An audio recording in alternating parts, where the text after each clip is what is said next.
With Game 3 shifting to the United Center, the Bulls had a chance to prove that they truly belonged in this series against the Celtics. Instead, it was Paul Pierce who awoke from his slumber, setting the tone early for what would eventually be a decisive victory for the men in green.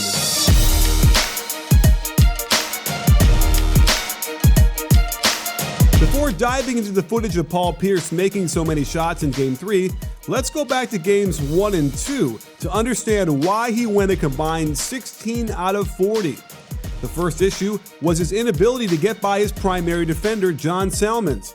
It seemed Pierce underestimated the 6'7" Salmons, thinking he could just shoot over him without any trouble, and it led to a number of tightly contested misses from all over the floor, and you could see that Salmons' relentless energy was having an effect. The defense as a whole was also intent on throwing as much help as possible, even if Salmons didn't need it on this drive. But more evidence as Brad Miller doubles Pierce hard off the pick and roll. With his shot clock winding down, Pierce does get an isolation by himself, but he gets this thing easily blocked and the Bulls are off and running. I don't have an official stat for how many times Paul Pierce's shot got blocked in his career, but I'm fairly certain it wasn't as often as the Bulls were able to do the first two games. Off this box set, they try and get a post-up on the left block, but Pierce's very reliable face-up game comes up woefully short when his outside jumper gets blocked. This time, they try and attack a height mismatch with Derrick Rose guarding him, and while he bullies into the dotted line, he's embarrassed by this play, as he can't get enough lift to release this over the athleticism of Rose. Credit to Pierce for getting all the way to the rim on this drive, but three Bulls defenders converge, resulting in a vicious knocking away of this short shot. And when future Defensive Player of the Year Joakim Noah had to guard him in isolation, he had no problem blocking yet another outside shot as Pierce looked slow and unaggressive.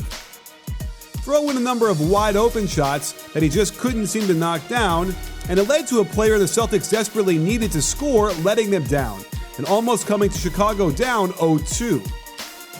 It wasn't a surprise to see the Celtics open up Game 3 in this box formation in order to get it to Pierce on that right block.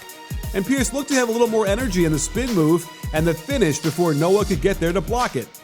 Same formation, and this time, Pierce looked like he wanted to cut to the low block on the left side, but when the ball gets reversed, it flows into a pin down.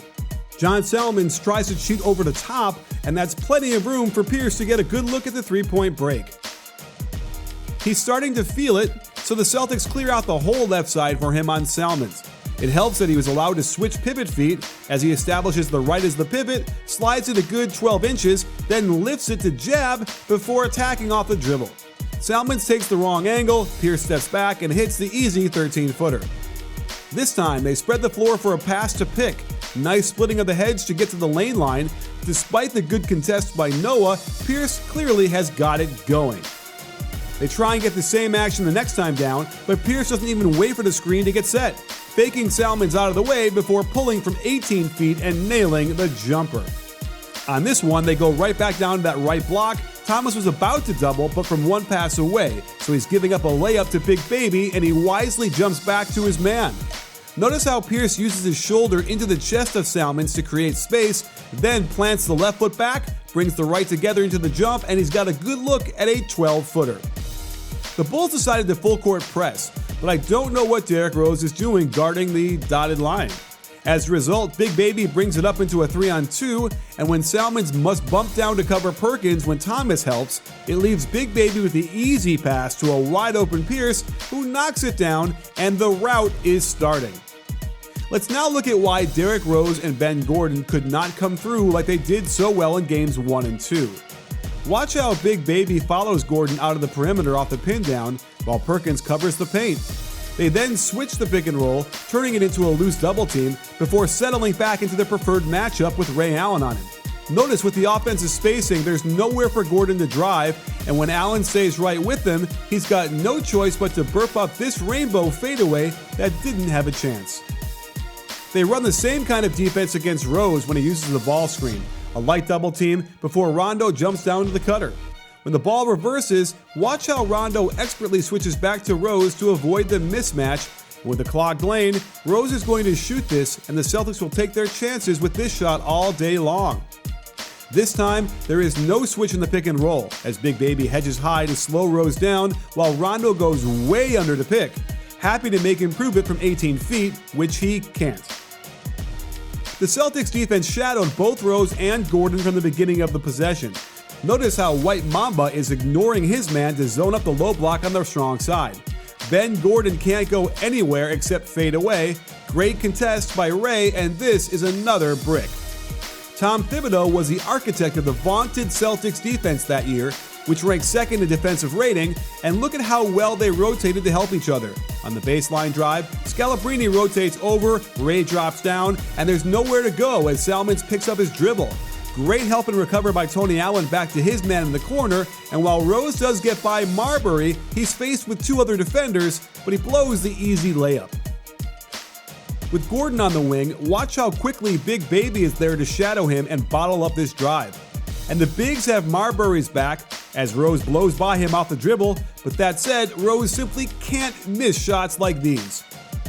And when he misses a tip-in and then a little floater over Paul Pierce, you could tell it just wasn't his or any of the Bulls' night.